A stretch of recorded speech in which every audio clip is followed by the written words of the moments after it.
Naglalakad si Jana sa mga kalsada ng Maynila. Nakasabit ang kamera sa leeg niya habang nag-iikot-ikot. Nagsisimula ng magtakip silim at ang araw ay may banayad na liwanag na ibinibigay sa abalang syudad.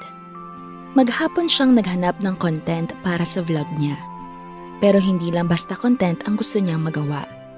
Hindi siya interesado maging katulad ng ibang vlogger na ang habol lang ay views kaya puro away, issue o pranks lang ang ginagawa. Gusto niya makagawa ng content na may kwento o may halaga. Isang kwento na makakaapekto sa mga tao. Isang kwento na may mensaheng tatagos sa mga puso nila. Maya-maya pa, habang nagsuscroll siya sa feed niya, puro lang mga parehong trends, mga challenges at mga reaksyon na nakikita niya araw-araw. Walang tumatatak. Walang bago. Doon siya naliwanagan. Gusto ko gumawa ng kwento na hindi lang basta mag-viral, kundi may bigat yung may relevance. Isang kwento na pwedeng magbigay inspirasyon. Pero, paano at saan ko kaya mahahanap? Bulong ni Jana sa isip niya. Habang naglalakad siya at nag-iisip, napansin niya ang isang lalaki na nakaupo sa tapat ng simbahan. Tahimik lang siya, hindi nanlilimos at hindi nagpapapansin sa mga taong dumadaan. Nakatambay lang siya doon, walang ingay at pinapanood lang ang lahat ng nasa paligid niya. Na makita siya ni Jana, parang may naramdamang kakaiba ang dalaga. Parang may kwento itong lalaking ito, isang kwento na baka pwedeng makatouch sa puso ng mga tao. Baka siya na yun. Baka siya ang kwento na hinahanap ko. Naisip ni Jana. Mabilis siyang pumunta sa isang tindahan. Bumili na mainit na pagkain at kumot at naglakad papunta sa lalaki. Hindi lang ito tungkol sa content para sa vlog. May nararamdaman siya na kailangan niyang tumulong. Kaya't dala ang pagkain at kumot, lumapit siya sa lalaki na ngayon ay may hawak na ng libro at nagbabasa. "Excuse kuya," sabi ni Jana kahit na may kaba. Pero kailangan niyang gawin ito, kaya't pinilit niya makipag-usap ng maayos. Dahan-dahang itinaas ng lalaki ang mata mula sa libro at tinitigan siya. Hindi siya agad nagsalita. Parang iniisip niya muna kung ano ang ibig sabihin ng ginagawa ni Jana. Pero pagkatapos ng ilang segundo, ngumiti siya ng konti. Kinuha ang inaabot ni Jana at tumango bilang pasasalamat. Si Jana, kahit na hindi niya alam ang buong kwento ng lalaki, nakaramdam siya agad ng koneksyon dito. "Salamat, miss," sabi ng lalaki. Napangiti si Jana nang marinig ito. "Pero may hihilingin lang ako. Sana wag mong i-post sa internet ang mukha ko." Nagulat si Jana sa request ng lalaki. Hindi naman ito kakaiba. Madalas may mga tao talagang humihiling na hindi sila i-video. Pero ang tono ng lalaki kakaiba. Hindi ito galit o nakaka-offend na pakiusap. Sinabihan siya nito sa marespetong paraan. Naiintindihan ko." Agad namang sagot ni Jana habang nakangiti para magbigay ng reassurance sa pulubi. "Hindi ko ipapakita ang mukha mo, promise. Gusto ko lang talagang videohan kasi baka sakali makita rin ng mga followers ko na pwede pa rin tumulong sa mga gaya ninyo." Hindi agad sumagot ang lalaki pagkatapos marinig yun kay Jana. Kinuha lang niya ang pagkain at kumot. Halos wala siyang reaksyon. Matapos ng ilang segundo ay saka siya nagsalita ulit. "Wala rin namang mali sa sinabi mo. Pero ayoko lang talagang ipakita ang mukha ko sa video." Sinabi nito na mahinahon kay Jana. Pero patuloy pa rin ang pag-take ng video ni Jana. Iniisip niya kasi, minsan lang magkaroon ng ganitong klaseng sitwasyon. Hindi araw-araw ay may makakasalubong siyang taong ganoon kakalmado at medyo kakaiba. Maya-maya pa ay hinindo na niya ang pagre-record ng video at naglakad ng papalayo sa pulubing lalaki. Habang nakasakay sa taxi pauwi si Jana, nag-iisip siya ng itatitle sa video niya at kung paano niya i-blur ang mukha ng lalaki para magamit niya pa rin ang video na yon pang content. Pag-uwi naman ng bahay, Hindi pa man nakakapag-dinner ay agad nang binuksan ni Jana ang laptop niya at inedit ang video. Maya-maya pa ay may naisip na siyang title para sa thumbnail. Binigyan ko ng pagkain ang isang tahimik at kalmadong pulubi. Panoorin kung ano ang sinabi niya. Iniisip ni Jana kung pwede na itong maging title ng content niya. Napangiti siya sa excitement at sinabing, "Pwede na yan. Sigurado ako maraming magiging viewers to." Pagka-upload ni Jana ng video ay doon lang siya nakaramdam ng pagod. Kaya naman nag-asikaso na siya ng makakain niya, naghilamos at nagpalit ng damit pang tulog hanggang sa hindi na niya namalayang nakaidlip na siya sa kama. Matapos niya maubos ang isang cup noodles at siopaw na binili niya kanina sa convenience store. Pagkalipas ng halos 2 oras, nagising si Jana sa ingay ng phone niya dahil sa sunod-sunod na notifications nito. Napabalikwas siya at nagulat na makitang nag-viral na ang content niya. Ang daming comments ng mga followers niya. "Sino siya?" tanong ng isa. "Totoo bang pulubi yan? Bakit kailangan i-blur ang muka? Saan mo siya nahanap? Ba't ayaw niya magpakilala?"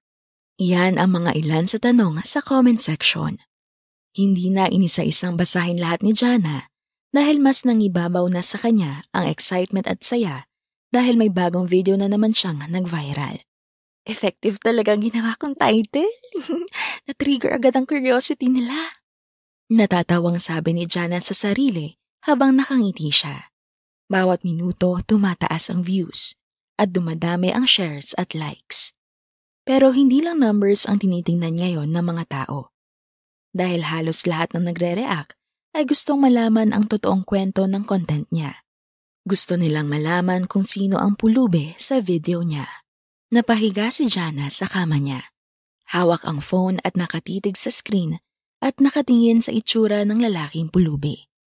Maging siya ay hindi niya alam ang pangalan o kung sino talaga ang lalaki. Pero napapaisip din siya dahil parang may kakaiba talaga sa pananalita at kilos nito. Alam ni Jana sa mga sandaling yon na hindi lang yon ang magiging huling pagkikita nila. Kinabukasan, nagising si Jana ng mas maaga kaysa sa usual. Laman na agad ang isip niya ang tungkol sa lalaki na nakilala niya sa tapat ng simbahan. Hindi mawala sa isip niya ang pakiramdam na may mas malalim pang kwento ito kaysa sa nakita niya sa video kahapon. At yun ang klase ng kwento na hahabulin at susundan pa ng ilang ulit dahil hindi matatapos ang curiosity ng mga followers niya.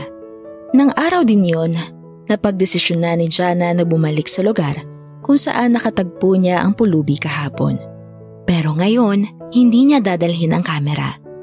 Sa halip, kumuha siya ng ilang libro. Mga libro na binili niya sa isang second-hand shop malapit lang doon. Naalala niyang may hawak na libro yung lalaki noong una nilang pagkikita. Kaya naisip niyang baka gusto nito ng mga libro dahil wala naman itong ibang pagkakalibangan. Naisip din ni Jana na paraan niya ito para magkaroon sila ng dahilan para magkausap o magkakilala pa. Nang dumating si Jana sa simbahan, tiningnan niyang mabuti ang paligid. Wala pang tao. Hindi niya rin agad nakita doon ang pulubi. Pero nung palapit na siya sa mismong gate ng simbahan, biglang lumabas ang lalaking pulubi at umupo sa may hagdan sa entrance ng simbahan. At doon, nakita ni Jana na parang wala pa rin pinagbago. Yung aura ng katahimikan na nakapalibot sa lalaki, ganun pa rin. Kung paano niya hawakan ng libro, kung gaano kaseryoso ang mukha nito, ganun pa rin. Nag-atubili si Jana saglit pero pagkatapos ay naglakad siya papunta sa lalaki. Tinago niya muna sa dala niyang tote bag ang mga libro. Hindi niya alam bakit nakakaramdam siya ng konting kaba habang papalapit siya sa lalaki. Binaliwala na lang niya ito at huminga ng malalim bago siya nagsalita. "Hi," sabi niya sa pulubi. Ngumingiti siya habang nakatingin sa mukha ng pulubi.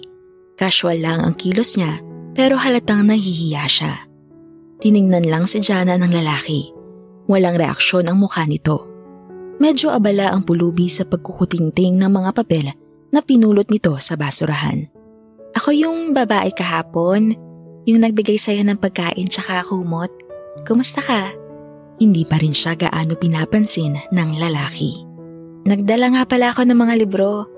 Nakita kita nagbabasa kahapon, kaya naisip ko baka magustuhan mo. Akmang iaabot ni Jana ang mga libro sa lalaki. Sa puntong ito, nagtama ang mga mata ni Jana at ng pulubi. At bago nito kinuha ang inaabot niyang libro, ay isang tanong muna ang binitawan nito. Ano bang pangalan mo? Natigilan saglit si Jana nang marinig ang tanong na yon. Oo nga naman. Mula pa sila kahapon magkausap pero wala pa rin silang alam kung sino o anong pangalan ng isa't isa. Jana. Jana ang pangalan ko. Ikaw? Nakangiting sagot ni Jana sa lalaki. Lester. Ako si Lester. Para bang kumalma at nawala ang hiya sa loob ni Jana nang makilala si Lester. Sa sandaling yon ay para bang handa na silang mag-usap nang wala na gaanong ilangan. Salamat sa mga librong to. Ibabalik ko na lang sa'yo pagkatapos kong basahin. Dagdag pa ni Lester. Parang namilog at nagniningning ang mga mata ni Jana. Masaya siya na tinanggap ni Lester ang alok niyang mga libro. Hindi na, Lester. Sa'yo na yan. Bigay ko na yan sa'yo. Bigay? Sa akin na ang mga to? Tumango naman agad si Jana. Nagkangitian sila at umupo na si Jana sa tabi ni Lester. Nakita mo naman siguro wala akong dalang camera, diba? Huwag kang mag-alala. Hindi to for the content lang. Assurance ni Jana kay Lester. Hindi ko rin naman na iniisip yun. Salamat ulit ah. Pinanood ni Jana si Lester habang binabasa ang isa sa mga libro. At dito napapaisip ang dalaga kung bakit parang kakaiba talaga kumilos si Lester. Parang hindi siya laking kalye o gaya sa mga natural na nasa palaboy na o nanilimos.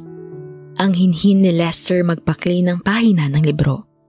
Ang mga mata nito ay para bang sanay na sa pagbabasa at kahit nakasulat sa Ingles ang libro ay para bang intinding-intindi niya ito lahat. Pati ang aura ni Lester ay kakaiba para kay Jana. Parang hindi siya isang pulubi. Bakit? Tanong ni Lester kay Jana. Ha? Anong bakit? Kanina ka pa nakatingin sa akin eh. May problema ba? May gusto ka bang sabihin? Sagot ni Lester pero hindi siya nakatingin kay Jana dahil alam niyang nahihiya ito sa tanong niya. Wala. Napapaisip lang kasi ako. Hindi ka kasi mukhang pulubi. Pasensya na. Feeling ko kasi hindi ka talaga bilang dito. Alam mo na, hindi ko nakikita sa'yo yung maging palaboy-laboy dito sa kalye. Nakangiti pero medyo naiilang na sabi ni Jana kay Lester. Hindi lahat ng pulubi o palaboy sa kalye ay mahirap. Sagot ni Lester, kalmado lang siya at seryoso. May mga tao lang na gusto ng kapayapaan at yung kapayapaan na yun dito sa kawalan nila nahahanap. Napalunok na lang si Jana dahil ang lalim ng mga salitang yon na para sa kanya. Lalo siyang nagtaka at nagkaroon ng curiosity deep inside kung anong klaseng tao talaga si Lester. Malakas ang kutob niya na hindi talaga to isang pulubi. Tumango na lang si Jana para sumang-ayon sa mga sinabi ni Lester.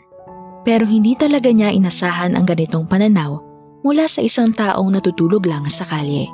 Madumi ang damit at halos nakayapak lang. Ang lalim mo palang tao.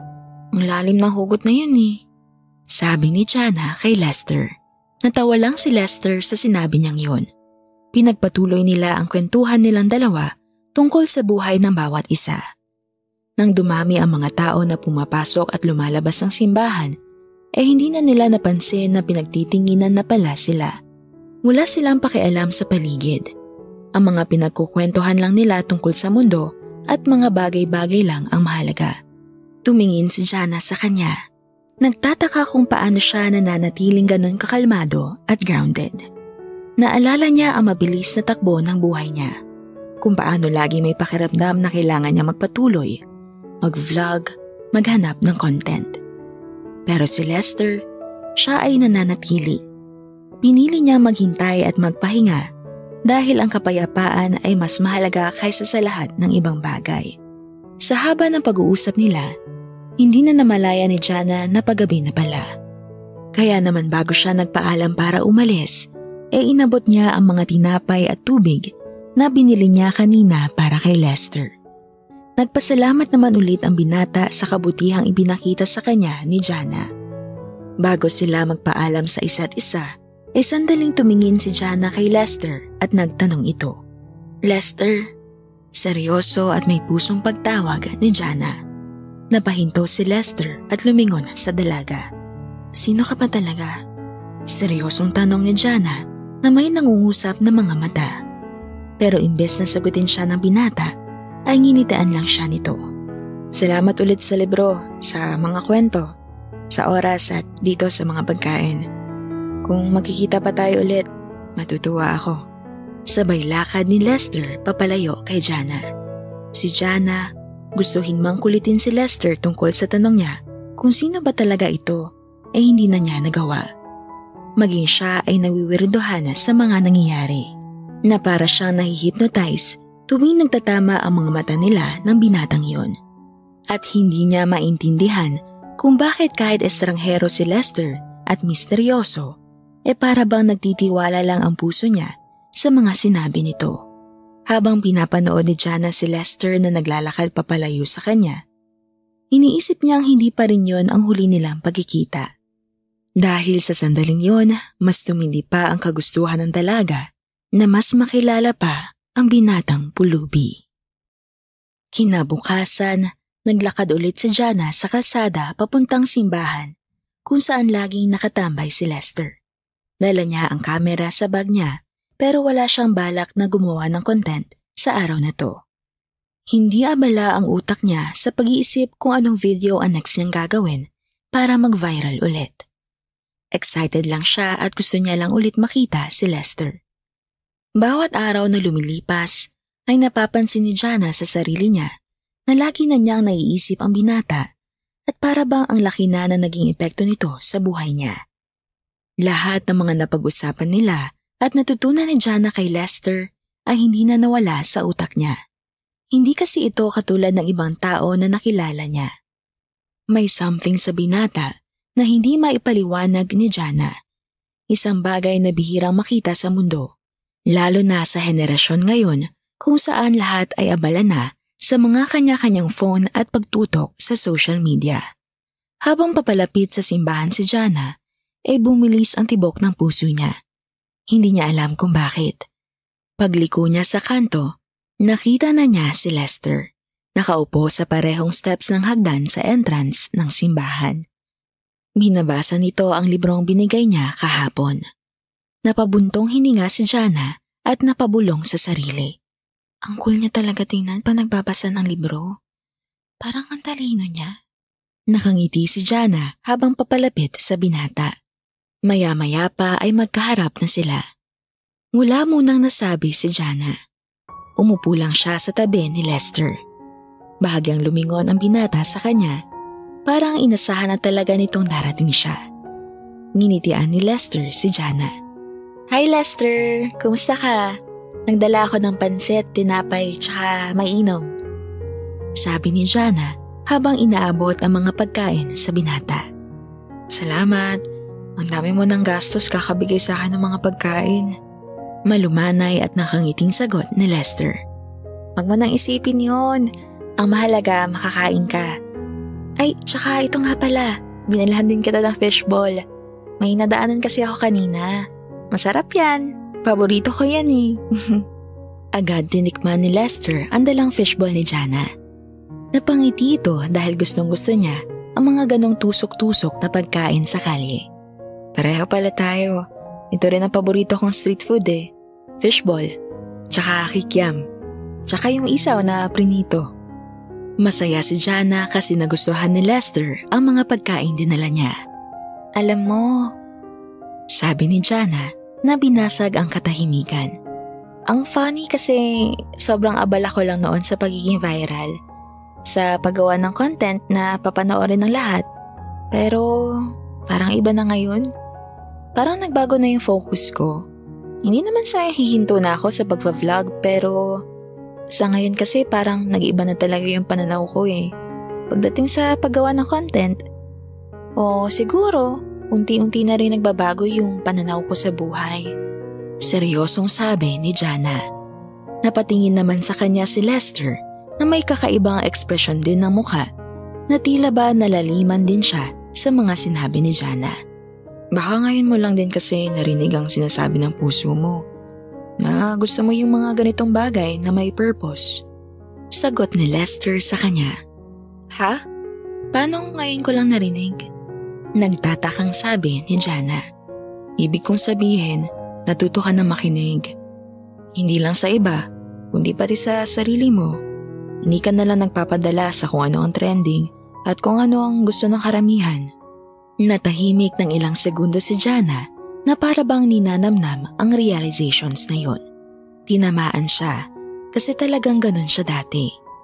Minsan kahit hindi niya gusto gawin ang ibang content, ginagawa niya pa rin kasi yun ang uso. Yun ang trending.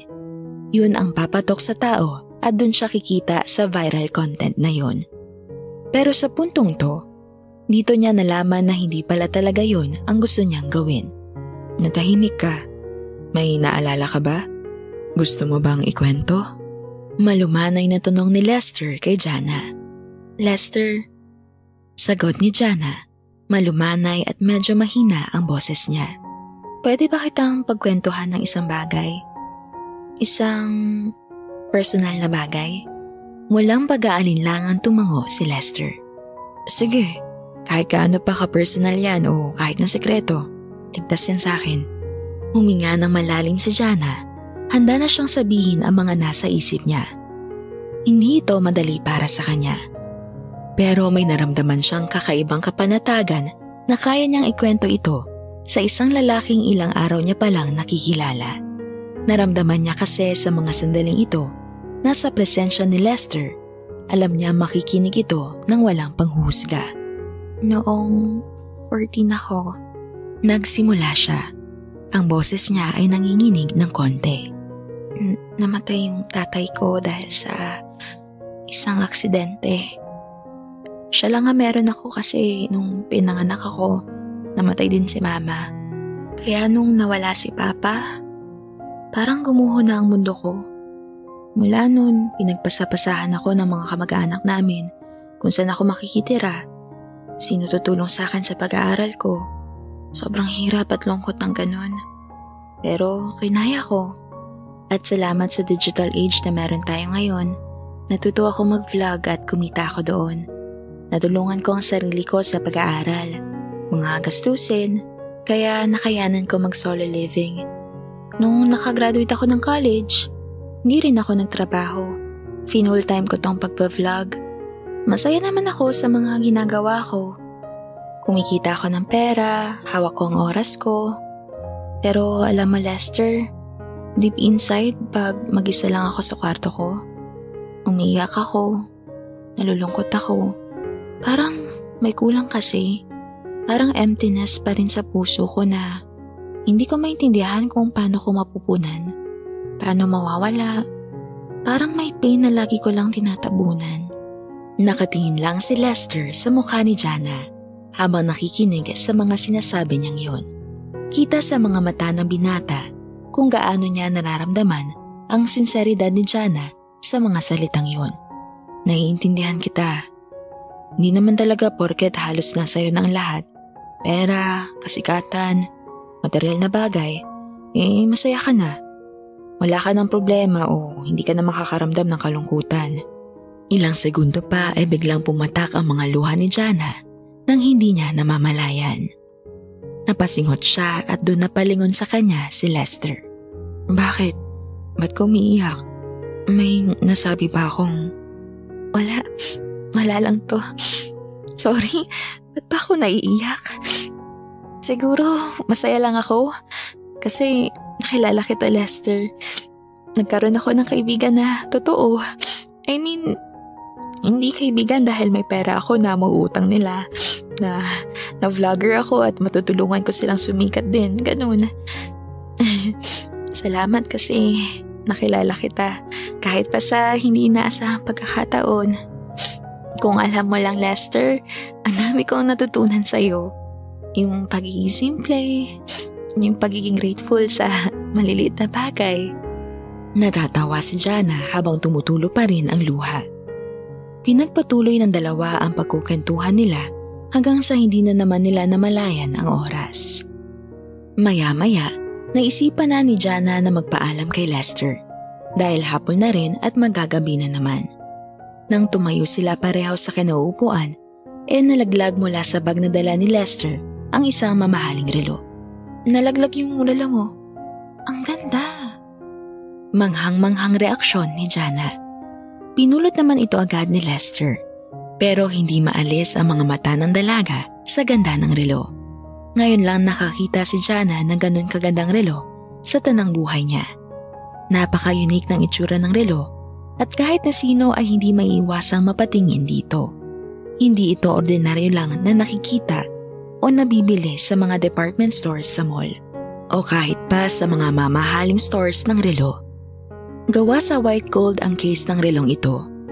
Kahit hindi ito tinatamaan ng sinag ng araw, ay talagang may eleganteng kinang ito na para bang matatawag ang relo na ito na luxury watch dahil sa ganda.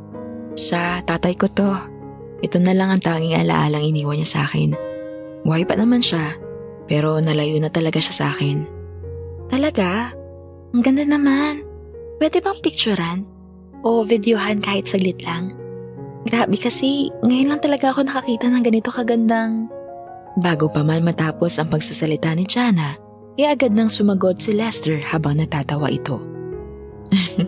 Ayos lang, pwede mong picturean o videohan. Basta wag mo na lang ulit ipakita mukha ko Oo naman, i-blur ko lang. Salamat Teka, i-on ko na tong camera ko. Masayang nagtatawanan ang dalawa habang nagsushoot ng video si Jana. Maya-maya pa ay nagpaalam na sila sa isa't isa. Hindi man magawang yakapin ni Jana si Lester dahil hindi niya rin sigurado kung baka mailang ito sa kanya o ano. Kaya tinapik na lamang niya ang balikat nito. Nagpasalamat ulit si Lester sa kanya para sa araw na yon. Pag-uwi ni Jana ng bahay ay agad niyang inedit ang video at in-upload niya yon sa social media at sa platforms kung saan siya nag-upload ng mga vlog niya. As usual, pagkatapos nun ay nag-asikaso siya ng sarili niya. Kumain ng dinner at nagpalit ng damit pang tulog. Chinek niya sa phone kung may mga reaksyon na agad ang mga viewers niya. Wala pa naman gaano kaya hindi na muna niya binasa isa-isa. Maya-maya pa, habang nagtututbrush si Jana at pakanta-kanta pa ay nagsunod-sunod ang tunog ng notification sa phone niya. At habang nasa bibig niya pa ang toothbrush, agad niyang inabot ang phone at binuksan ang app kung saan galing ang notifications. Hala, luxury watch yan. Imported pa galing ng ibang bansa. Ba't may ganyan niyang lalaki? Di ba pulubi yan? Baka naman sa'yo yan, Ate Jana. Pinahiram mo lang sa pulubi for the content. Mukha namang peke. Ang dami na agad nag-comment sa video na yon ni Jana. Bawat minuto ay nadadagdagan ulit ng views. At dahil hindi siya masyadong natutuwa sa mga binabasa niya, dinedman na lang muna niya. Tinapos na niya ang pagtututbrush at humiga na siya sa kama. Pagkapatay niya ng lampshade niya, tumunog ulit ng sunod-sunod ang phone niya dahil sa notifications. This time, galing na ito sa messaging app. Binuksan naman ito agad ni Jana at nabasa niya kung kanino galing ito. Kumusta? Mukhang naka-move on ka na talaga sa akin Ang dami kong message sa'yo, nisin wala. Napasimangot at buntong hininga si Jana dahil matagal na mula nung nagkaroon sila ng huling pag-uusap ng ex niyang si Oliver. Tapos ngayon ay bigla siya makakatanggap ng message mula dito. Ilang segundo pa ay tumunog ulit ang phone ni Jana. May bagong message ang ex niya. This time, voice message na ang sinend nito. Ganda ng bagong content mo Saan mo nakuha ang pakulo na ganyan? Kunwari ka pang tutulong sa isang homeless na lalaki? Baka naman boyfriend mo na yan. Totoo bang pulubi yan? Sa basura mo lang pala ako ipagpapalit. Tsaka kung totoong pulubi yan, bakit may luxury watch? Sure kang kanya yan? Ninakaw niya lang yan sa kung sino. Pinos na agad ni Jana ang voice message na yun ni Oliver sa kanya dahil ayaw niya nang mapakinggan pa ang mga susunod nitong sasabihin. Ang magandang araw na yun ni Jana ay natapos ng sira dahil sa panggugulo na yun ni Oliver. Gusto man ni Jana replyan pa ang ex niya pero hindi na lang niya ito pinatulan. Kilala niya si Oliver. Kaya nga niya ito hiniwalayan dahil sa sama ng ugali nito. Manipulative, controlling at toxic ang naging relasyon nila sa loob ng 3 taon. Maswerte lang talaga si Jana at nakaalis siya sa ganong klaseng sitwasyon. Pero si Oliver, tila ayaw siyang tigilan kahit napapalit-palit na ang naging girlfriends niya pagkatapos ng relasyon nila. Maya-maya pa ay nagsunod-sunod ulit ang notification sa phone ni Jana. Halos sumabog na ang phone niya sa tuloy-tuloy na pagtunog at vibrate. Nang makita niya puno na ng comments ang video niya. Viral na naman ito. Pero puro pagtatalo sa comment sections ang mga nabasa niya. Lahat ng mga followers na nag-comment ay nagtatanungan at nagdududa kung totoo bang pulube ang kinokontent ni Jana o totoo bang sa pulube ang luxury watch na yon. May mga nagsipag-send na rin ng link kung saan ito nabibili at kung anong features meron ito. Klinik naman ito ni Jana dahil na-trigger na rin ang curiosity niya. $30 million? Napasigaw sa gulat si Jana. Napanganga siya at nanlaki ang mga mata nang makita ang presyo ng relo ni Lester. Nakamukhang kamuka ng nasa luxury online shop site. Sa ibang bansa ito magbibili at kung i-convert ito sa peso, nagkakahalaga ito ng almost 1.7 billion. Tila na-freeze si Jana sa kamang kinauupuan niya habang nakatitig sa screen ng phone niya. Totoo ba to? Hindi kaya peke lang yung nandun kay Lester? Sobrang mahal ang relo na to. Parang isang malaking container na tong ginto ah. Sabi niya galing daw sa tatay niya. Ibig sabihin mayaman ang tatay niya? Pero ba't siya? Ba't siya nasa kalye? Ba't siya naging pulubi ng ganun? Sunod-sunod na ang mga katanungan sa isip ni Jana. Sinabayan pa to ng bagong voice message galing sa ex niyang si Oliver. Hindi na sana ikiklik ni Jana ang message na yon, pero hindi niya rin mapigilan ang sarili niyang malaman kung ano na naman ang say ni Oliver this time. Tingnan mo na, nababash ka na ng mga followers mo dahil sa kalokohan mo. Kung ako sa'yo, aminin mo ng pakulo mo lang lahat ng yan. Siguro, prank mo lang yan, no? Kahit kailan talaga, cloud chaser ka. Nanggigigil na si Jana at hindi na napigilang replyan si Oliver sa pamamagitan din ng voice message. Hinayupak ka? Ba't ba nanggugulo ka pa rin? Isa pang message mo sa akin, ibablock na talaga kita. Huwag mo na nga pakialaman ng buhay ko. Matagal na tayong tapos, Oliver. At para sabihin ko sa'yo, hindi ako nagpa-prank lang. Totoong pulubi ang kaibigan ko at kaya ako napa-video dahil nagulat at na-amaze lang ako sa ganda ng relo niya. Nagtataka ka kung bakit naka-blur yung video. Request niya yun dahil ayaw niyang ipakita yung mukha niya for privacy. At nire-respeto ko yun. Kung hindi mo alam yun, then pinatunayan mo lang kung gaano ka kawalang respetong tao. Gigil na gigil at puno ng sama ng loob na message ni Jana kay Oliver. Maya-maya pa ay nag-reply si Oliver at this time, hindi na voice over kundi text na dahil diniretso block na siya ni Jana sa inis nito. After niya isend sa ex ang voice message. Malalaman mo rin ang katotohanan. Nagpauto ka sa pulubing yan, hindi mo siya kilala. Sigurado ako, sisirain niya ng buhay mo. Kahit kailan, tatanga-tanga ka pa rin, Jana. Tingnan lang natin kung hindi ka magsisi sa huli. Yan ang huling message na natanggap ni Jana mula kay Oliver sa gabing yon. Hindi na rin niya nareplyan ito at hindi na rin niya binasa ang mga comments sa video na yon. Parang nakaramdam siya ng pagod at sobrang pag-a-anxiety. Inoff na lang niya ang cellphone niya at humiga na siya sa kama. Hindi niya alam sa mga sandaling yon kung makakatulog pa ba siya dahil 3:00 na ng madaling araw at hindi pa rin siya pinatatahimik ng sarili niyang utak. Nag-overthink siya dahil sa mga sinabi ni Oliver at ng mga bashers sa content niya. Tila ba hindi na rin siya sigurado kung tama bang pinaniniwalaan niya pa rin si Lester at ang mga napag-usapan nila. Hindi nakatulog ng maayos si Jana magdamag. 5:00 na ng madaling araw nang dalawin siya ng antok. Bawat pagpikit niya kasi, naalala niya ang messages sa kanya ni Oliver. Hindi niya maiwasang mag-alala tungkol sa kung ano ba talaga ang ibig sabihin bakit may ganong mamahaling relo si Lester. Pagdating ng 9:00 ng umaga, araw ng Sabado, bumangon na agad si Jana. Nagising siya sa alarm niya na kanina pa tunog ng tunog. Expected niya na baka tanghali na siya magigising dahil nga napuyat siya magdamag. Pero ang aga niya pa rin nakabangon. Agad siyang naghilamos at nagtimpla ng kape.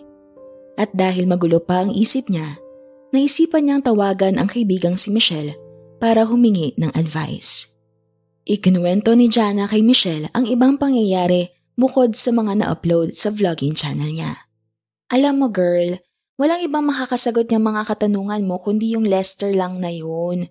Kung ako sa'yo, puntahan mo siya ngayon at mag-usap kayo ng maayos. Payo kay Jana ng kaibigan. Nag-alangan man siya pero na-realize niyang may point si Michelle.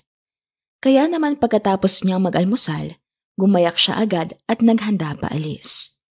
Habang nasa biyahe papuntang simbahan, chinek ulit ni Jana ang mga nag-comment sa video niya and as usual, puro pambabash pa rin ang mga sinasabi ng viewers. Hindi niya na lang pinansin ang mga yon at focus na lang siya sa kung anong agenda niya ngayong araw sa pagkikita nila ni Lester. Pagkarating ng simbahan, hindi agad nakita ni Jana si Lester sa dating tambayan nito. Umupo pa rin si Jana sa may hagdan para doon antayin ang binata. Lumipas ang 15 minutos at wala pa rin si Lester. Mayat-maya chinecheck ni Jana ang paligid pero hindi niya talaga makita ang binata. Nasaan na kaya yun? Bakit wala siya dito ngayon? Kung kailan naman kailangan namin mag-usap tsaka wala rito si Lester. Sabi ni Jana sa sarili. Nagtataka siya kung bakit wala ang binata sa lugar na yon ng ganong oras. Dati naman tuwing umaga, nandoon si Lester nakatambay. Pagkalipas ng 1 oras, naisipan ni Jana na tumambay na muna sa convenience store sa malapit dahil may event sa simbahan na gaganapin at hindi siya pwedeng nakaupo lang sa entrance. Habang nasa convenience store at umiinom ng iced coffee, nakaupo si Jana at nakamasid sa labas. Nagbabaka sakali siyang makita si Lester sa mga naglalakad sa labas. Maya-maya pa ay may mga grupo ng lalaki na naglalakad mula sa likod ng simbahan. May mga matatanda na rin na para magpuprosisyon. Ilang saglit pa ay nakita niya ang isang lalaking nakatayo sa di kalayuan at nakatingin mismo sa kanya. Si Lester! Pagulat na bulong ni Jana sa sarili. Dali-dali siyang lumabas at pinuntahan si Lester. Pero nang papalapit na siya, ay bigla itong nawala. Maya-maya pa ay nakita ni Jana na papasok si Lester sa isang eskinita. Binilisan niya ang lakad at halos patakbo na niyang hinahabol si Lester. Hindi niya alam kung bakit parang tinataguan siya nito. Tuloy lang siya ng pagsunod hanggang sa nagpanagpo silang dalawa sa iisang kanto sa likod ng simbahan. Lester! Tawag ni Jana habang hinihingal. Nakatalikod lang sa kanya ang binata at hindi pa siya nililingon. Ano bang problema? Tinataguan mo ba ako? Tanong ni Jana. Tingin ko, kailangan ko nang lumayo sa'yo. Walang madudulot na maganda kung magkikita pa tayo, Jana. Seryosong sagot ni Lester habang dahan-dahang lumingon at humarap kay Jana. Nang magtama ang mga mata nila, mas naramdaman ni Jana kung gaano kaseryoso ang pag-uusapan nila sa sandaling yon.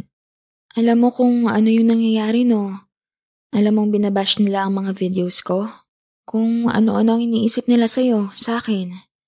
Maging ako, ang daming tanong sa utak ko. Kaya, pwede ba Lester? Once and for all, tulungan mo kong masagot lahat ng tanong na yun. Malalim na buntong hininga ang binitawan ni Jana pagkatapos niyang sabihin ang mga salitang yon.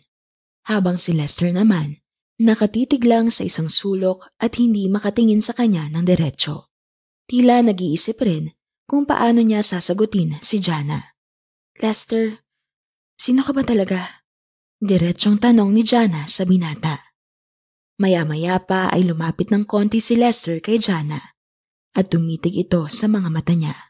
Ramdam ni Jana ang sinseridad ng binata ng mga sandaling yon. Ilang saglit pa ay nagsalita na si Lester. Oo, alam ko ang lahat ng nangyayari. May computer shop malapit dito at tuwing gabi, may access ako sa internet at nakikita ko lahat ng nangyayari sa vlog account mo. Nakita at nabasa ko kung paano kanila i-bash at lahat ng mga pinagsasabi nila tungkol sa akin. Napakunot na lang ang noo ni Jana dahil sa mga narinig. Patuloy namang naglabas ng saloobin si Lester. Jana, hindi talaga Lester ang pangalan ko at hindi talaga ako pulubi. Ha?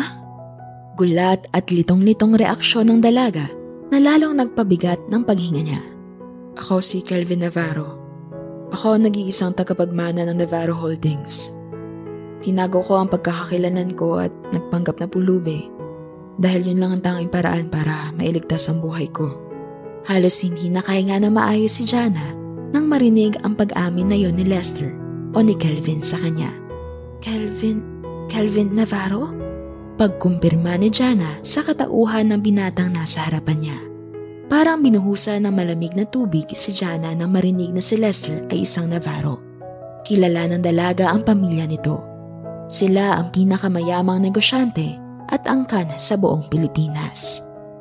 Kilala sila sa buong mundo dahil sa mga negosyong hawak nila at mga powerful connections.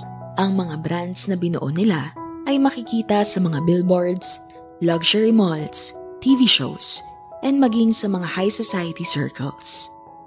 At hindi lang basta mayayaman ang mga Navarro, mga elite din sila. At hindi basta-basta sila kayang banggain ng kahit na sino. Kahit pa makapangyarihan sa politiko. Hindi rin sila basta-basta nakakausap. Sila ang antas ng mga taong sa sobrang taas ay hindi mo maabot. Pero ang binatang nasa harapan niya ngayon ay si Kelvin Navarro, hindi na si Lester. Hindi siya makapaniwala sa nangyayari sa mga sandaling yon. Para siyang nanigas sa kinatatayuan niya at tila ba panaginip lang ang lahat. Napapaisip si Jana kung anong nangyari kay Kelvin. Ba't siya nagpanggap na pulubi gayong napakarangya at ganda ng buhay na meron siya? Oo, Jana. Yun ang totoong pangalan ko. Isa ako Navarro. Nang kumpirmahin yon ni Kelvin kay Jana, naramdaman ng dalaga ang lungkot at hirap na pinagdadaanan ng binatang nasa harapan niya. Nakikita niya ito sa mga mata ni Kelvin. Oo, kung titingnan mo parang nasa akin na lahat. Parang pag-aari ko na ang buong kalawakan sa mata ng iba. Pero kung sisilipin mo ang puso ko, ang totoong nasa loob ko, para ako nasa impyerno. Mapait at mabigat ang pagkakasabing yon ni Kelvin. Nangingilid ang luha sa mga mata nito habang isa-isang kinukwento kay Jana ang lahat. Nalaman ng dalaga na hindi talaga totoong matagal nang hindi nakikita ni Kelvin ang tatay niya. Kasama niya ang tatay niya mula pagkabata. Namatay ang nanay ni Kelvin sa aksidente nung bata pa ito. Kaya nung nagbinata siya, nagkaroong ulit ng pangalawang asawa ang tatay niyang si Romeo Navarro. Nakapangasawa ito ng isang elite din, si Cassandra Madrigal. Pero nang ikasal ito sa tatay niya, dito natuklasan ni Kelvin ang mga madidilim na balak nito sa pamilya nila. Gusto ng mga Madrigal na maangkin ang lahat ng yaman nila at hindi lang yun. Gusto nilang ipapatay ang tatay ni Kelvin. At nang malaman ni Cassandra na alam na yon ni Kelvin, nag-set up sila para mapapatay si Kelvin. Sa isang biyahe lang sana pabakasyon, sinira ni Cassandra ang sasakyan ni Kelvin at pinainom ng pampatulog ang driver. Naaksidente sila at nahulog sa bangin. Pero tila maswerte si Kelvin dahil nakaligtas siya. Bago pa tuluyang sumabog ang kotse niya ay nakalabas siya. Duguan siya at halos hindi na makabangon pero na-manage ng binata na mailigtas ang sarili niya. Pinalabas ng mga Madrigal na namatay si Kelvin dahil sa aksidente. At hindi ito kinaya ng tatay niya. Inatake ito sa puso at pumanaw na rin. Lahat ng yon ay bitbit ni Kelvin at halos gusto na rin niyang mawala dahil sa sobrang lungkot at sakit. Kaya nagpasya siyang maging pulubi na lang. itago ang pagkakakilanlan niya habang hindi niya pa alam kung ano talaga ang gagawin sa buhay niya ngayong wala na ang tatay niya. Ngayon, si Cassandra Madrigal lang ang tanging namumuno sa Navarro Holdings. At meron itong 3 taong gulang na anak ng babae, si Catherine Navarro. Hindi ko alam na ganyan pala kahirap ang pinagdaanan mo, Lester. Kelvin. Tinawag na rin Kelvin ni Jana ang binata. Sa hindi mapaliwanag na dahilan, naiyak na lang si Jana at biglang napayakap kay Kelvin. Bakit ka umiiyak? Tanong ni Kelvin. Wala lang. Nararamdaman ko lahat ng sakit ng pinagdaanan mo. Sagot ni Jana habang nakayakap na mahigpit sa binata. Kaya pala ang dami mong peklat sa mga braso mo, sa leeg, at dito sa pisngi mo. Ang hirap-hirap ng pinagdaanan mo para lang mailigtas ang buhay mo sa mga masasamang tao na yun. Salamat, Jana. Salamat at naiintindihan mo ako kung bakit ko nagawang isikreto ang lahat at kung bakit ayaw kong ipakita ang mukha ko sa vlogs mo. Sa puntong yon, mas naging malapit pa sila sa isa't isa. Na-realize ni Jana na may mahalaga siyang nararamdaman para kay Kelvin. Yung mga peklat niya, yung mga bakas ng hirap niya, dati hindi lang yung pinapansin ni Jana. Pero ngayon, dito niya mas nakilala sa malalim na aspeto si Kelvin. Dito naamin ng dalaga sa sarili niya na dati gustong-gusto niyang makita at makausap si Lester dahil tingin niya baka nagkakagusto na siya dito kahit na pulubi ito. Pero ngayon na makilala niya si Kelvin, bigla niyang naramdaman na hindi na lang niya gusto ito. Kundi unti-unti nang nahuhulog ang loob niya at parang minamahal na niya ang binata. Hindi na lang admiration ang nararamdaman ni Jana para dito, kundi pagmamahal na. Dahil nakilala na niya ang totoong pagkatao ng binata. Pagkatapos ng ilang segundong yakapan nila, maya-maya ay bumitaw si Kelvin sa pagkakayakap. Hindi na tayo pwede magkita, Jana. Seryosong sabi ni Kelvin. Ha? Anong hindi na pwede? Mali ko to. Hindi ko dapat nilabas ang relo ko at hinayaang videohan mo. Sigurado ako, nakilala ako ni Cassandra dahil nag-viral ang content mo. Baka gumagawa na sila ng hakbang para matuntun ako at manganganib ang buhay mo, Jana. Nanlaki ang mga mata ni Jana nang sabihin yun ni Kelvin. Kinabahan at natakot siya, pero hindi para sa sarili niya, kundi para sa binatang mahal niya. Kailangan ko nang umalis. Kung sakali may taong magtanong sa'yo o pumunta sa'yo para hanapin ako, sabihin mo hindi mo alam. Wala kang alam, okay?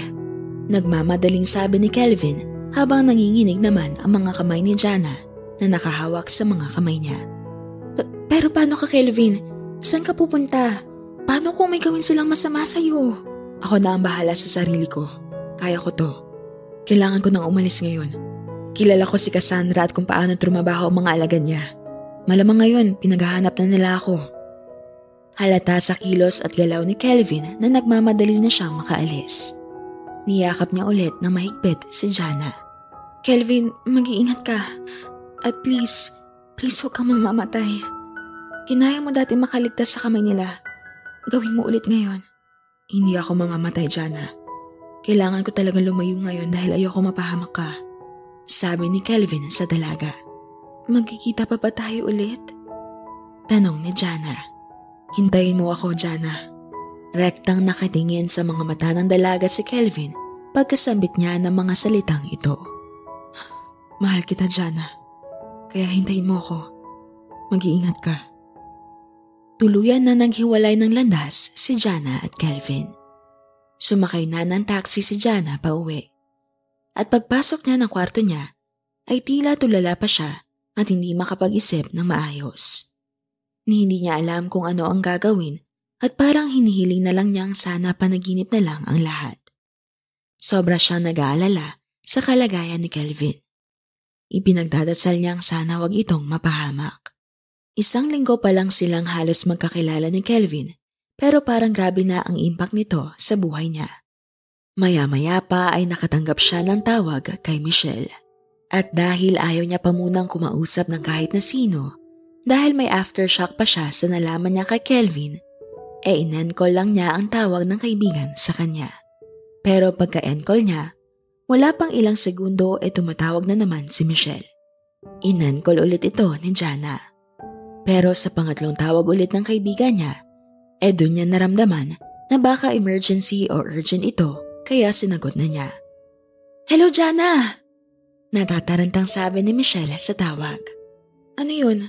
Ba't ganyan ang boses mo? Ano nangyari?"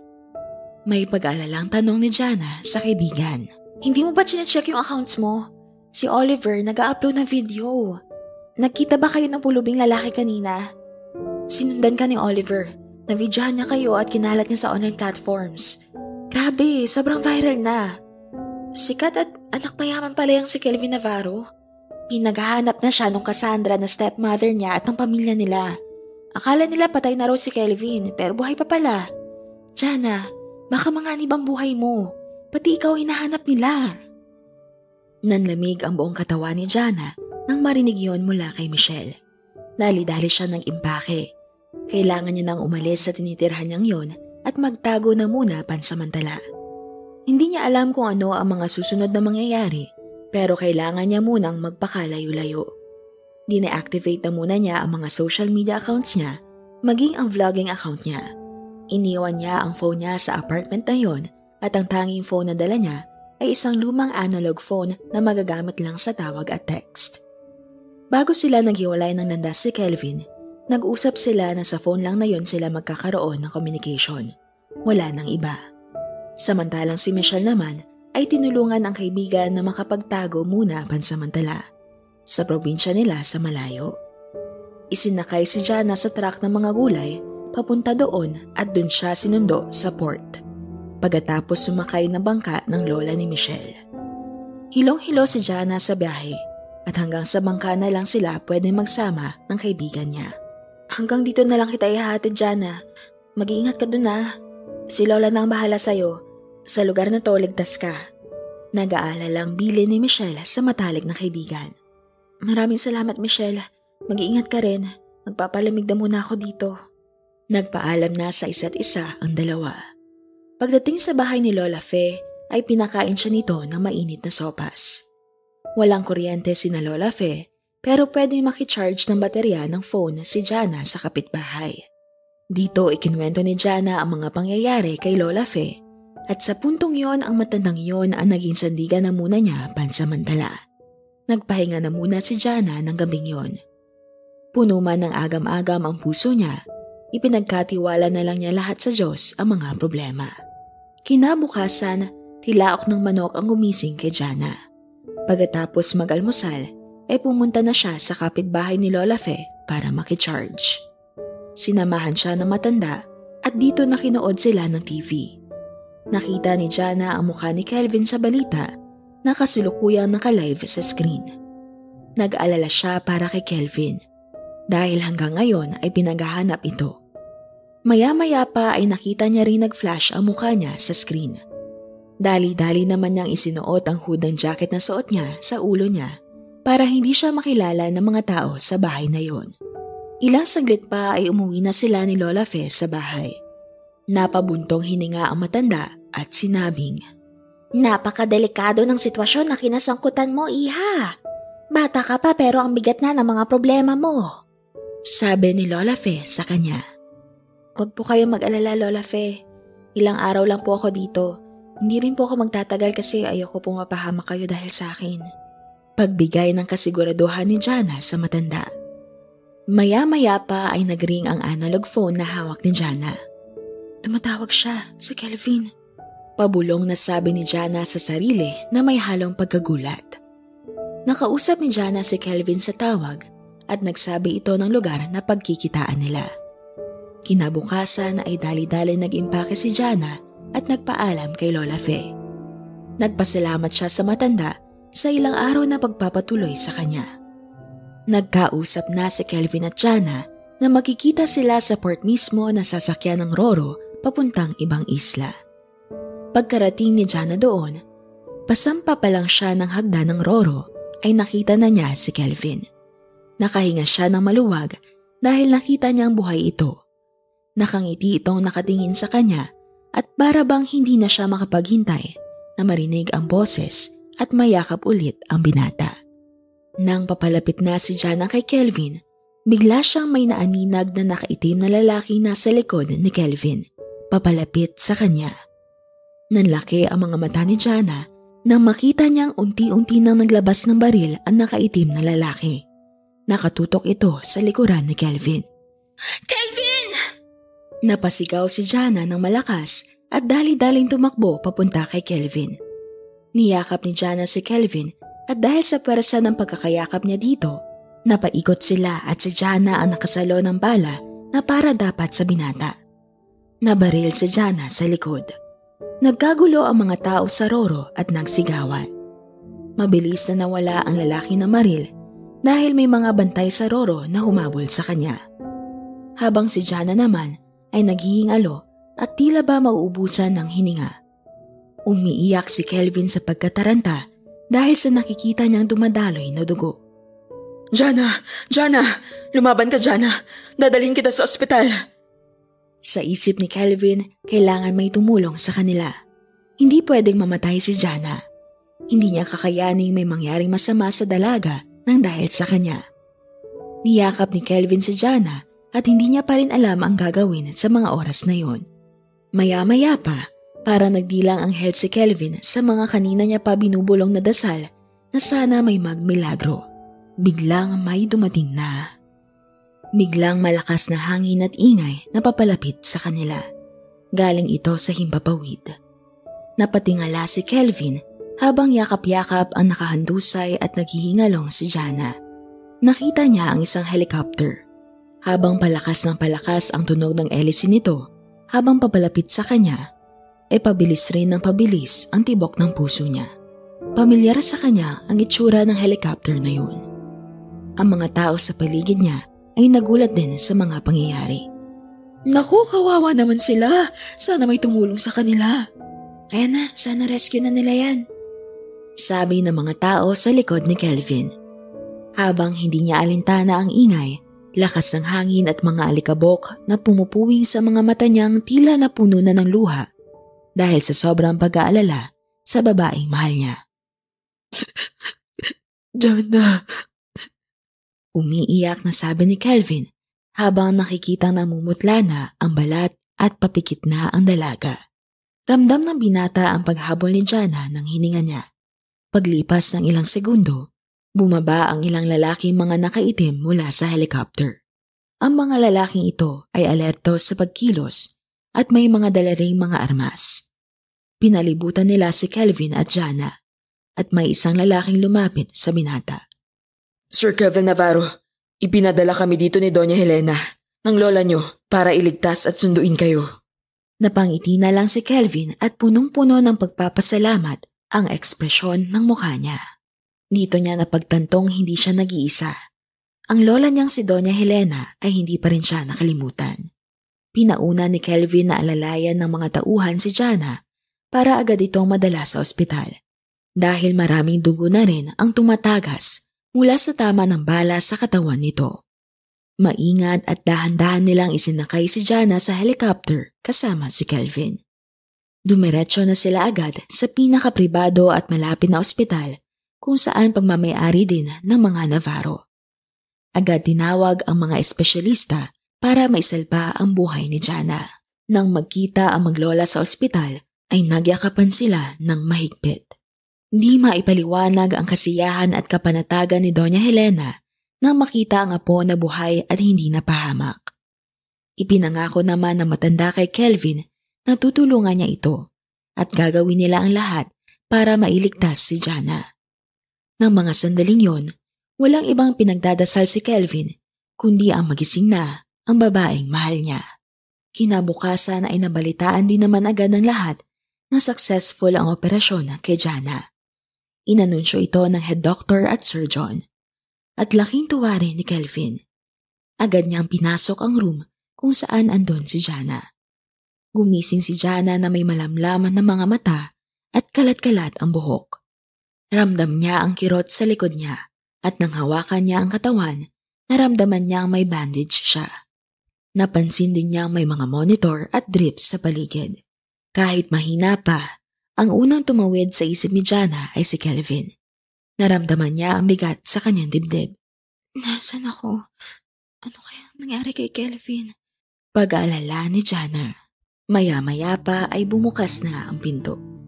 Jana? Jana! Lumingon siya. Nakita niya si Kelvin, nakatayo sa pinto.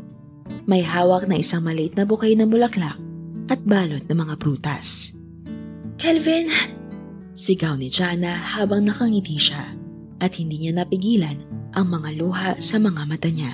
Tumakbo si Kelvin at naupo sa tabi ng kanyang kama. Inabot ang mga kamay ni Jana. Salamat sa Diyos at buhay ka, sabi ni Kelvin. Ang boses niya puno ng pagpapasalamat.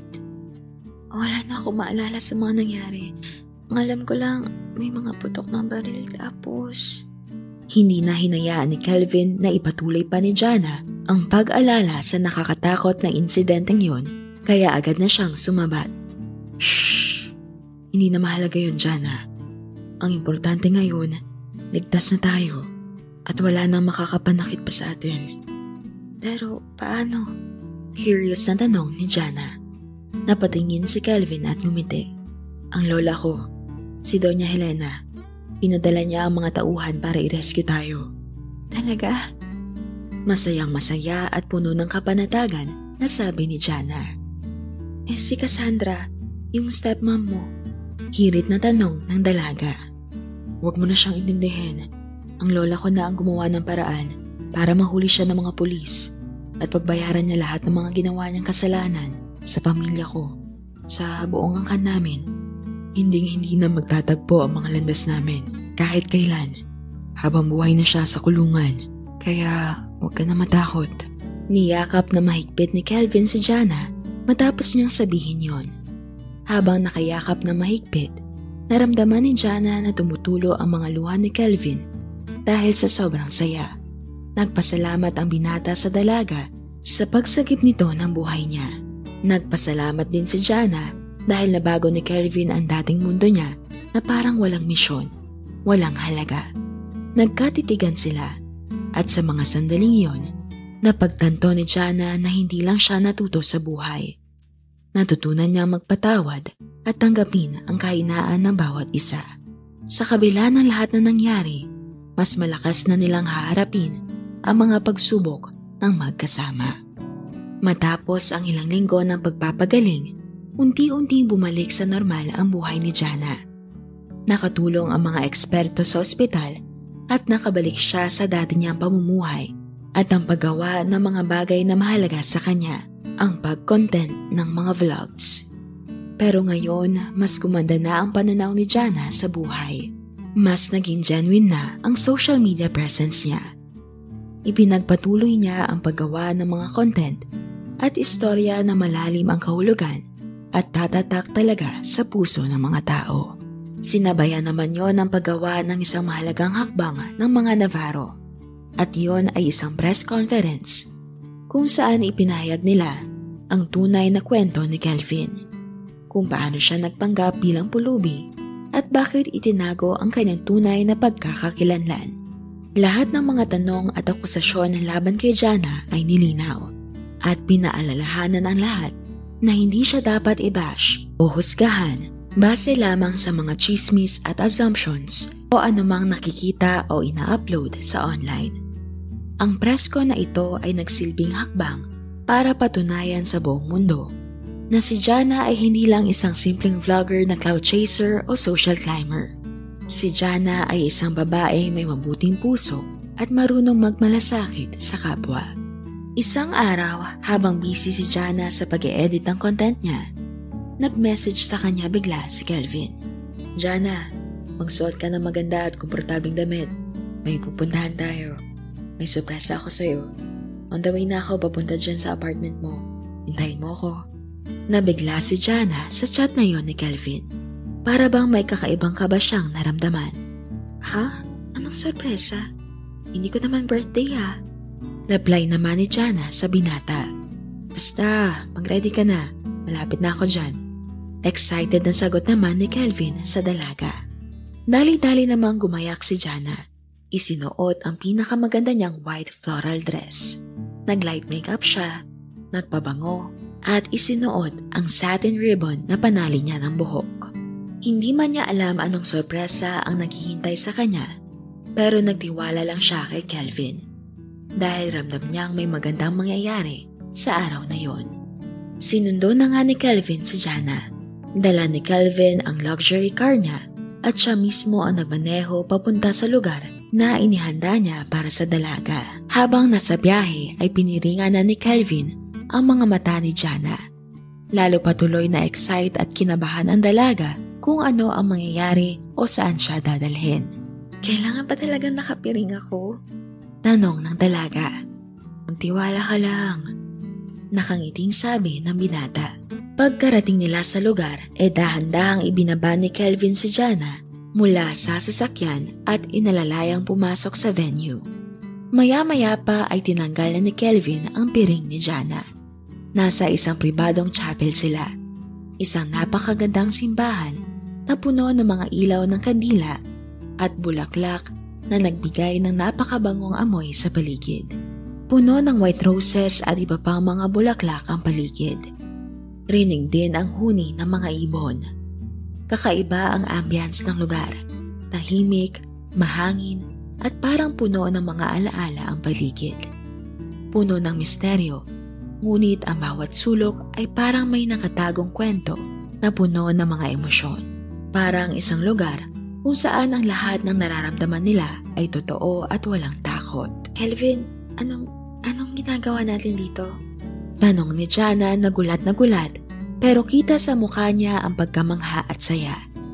Hindi niya inaasahan ang ganitong klaseng sorpresa. Tumitig si Kelvin sa mga mata ni Jana at sinabing, Jana, ang boses niya ay punong-puno ng pagmamahal. Parang tumigil ang paghinga ng dalaga. Habang pinagpatuloy naman ng binata ang sinasabi. Hindi ko kayang i-explain kung paano. Hinawakan ni Kelvin ang dalawang kamay ni Jana habang nakatitig ng diretsyo sa mga mata nito. Mumuntong hininga naman si Jana na tila halo-halong pananabik at kaba rin ang nararamdaman habang naghihintay sa mga sasabihin ni Kelvin. Ilang segundo pa ay muling nagpatuloy ang binata. Noong una, hindi ko alam kung ano ba talaga ang hinahanap ko sa buhay. Anong purpose ko? Ba't ako pinanganak sa mundo? Parang lahat na nangyayari sa paligid ko, puro takot at pagdududa. I felt lost. But then, you came into my life. And everything has changed. Hindi ko alam kung paano, pero mula nung nandyan ka na, natutunan ko magtiwala ulit. Nalaman ko na hindi ko pala kailangang lagi magtago. Na may mga taong kayang tanggapin ako ng buo. Kasama na ang lahat ng pagkukulang ko. At sa iyo, Jana, nakita ko yun. You accepted me, just as I am. Ngumiti si Kelvin at siya namang napatuloy rin ang luha ni Jana habang may matamis na ngiti rin sa mga labi niya. Kelvin, sagot ng dalaga sa binata na puno ng pagmamahal. Mahal kita, Jana. Wala akong ibang ninanais kundi kasama ka hanggat nabubuhay ako. Aalagaan at mamahalin kita ng buong buo. Wala nang takot, wala nang pangamba. Ngayon, gusto kong bitawan ang pinakamahalagang tanong ko sa iyo. Jana, pakakasalan mo ba ako? Lalo namang bumuhos ang luha ni Jana nang marinig ang mga salitang yun. Maya-maya pa ay lumuhod na si Kelvin at inilabas mula sa bulsa niya ang isang maliit na kahon. Tumingin siya muli kay Jana para makita ang reaksyon nito. Habang hawak ni Kelvin ang isang maliit na kahon, dahan-dahan niyang binuksan ito at ipinakita ang isang magarang singsing. Ang kislab ng diamante ng singsing ay parang sumalamin sa mga mata ni Jana. Puno ng kaligayahan at pagmamahal. Ang puso ng dalaga ay mabilis na tumibok habang patuloy rin ang pagpatak ng mga luha niya. Luha ng pag-ibig at kasiyahan. Oo, Kelvin. Mahal na mahal kita. Kaya oo, pakakasal ako sa iyo. Nakangiti at puno ng pagmamahal na sagot ni Jana sa tanong ni Kelvin. Ang mga salitang iyon ay nagsisilbing pangako. isang pangako ng isang bagong simula para sa kanila. Ang kanilang pagmamahalan ay hindi lang basta biglaan at nangyari lang. Ito ay isang kwento ng kanilang buhay at ng mga aral at pagsubok na kanilang tinahak ng magkasama. Nagyakapan sila, mariin na hinalikan ang isa't isa. At sa mga sandaling yon, natutunan nilang walang mas mahalaga pa kundi ang pag-ibig na mayroon sila sa isa't isa. Ang kanilang pagmamahal ay nagsilbing isang liwanag sa kanilang madilim na nakaraan at ang kwento nilang dalawa ay puno ng tapang sa kabila ng lahat ng pagsubok at ang lakas ng pagiging tapat sa sarili. Sa mga sandaling iyon, walang ibang nararamdaman si Jana kundi ang saya at pagmamahal na nagmumula sa puso niya. Ang pagmamahal na higit pa sa anumang material na bagay. Alam niyang sa bawat hakbang nila, magkasama silang haharap sa mga darating pang pagsubok at higit sa lahat, magkasama silang magtatagumpay. Minsan ang kaligayahan ay nakasalalay sa mga simpleng sandali ng buhay. Ang pagmamahal na buo, ang pagtanggap sa mga imperpeksyon, at ang pagkakaroon ng lakas upang magpatuloy.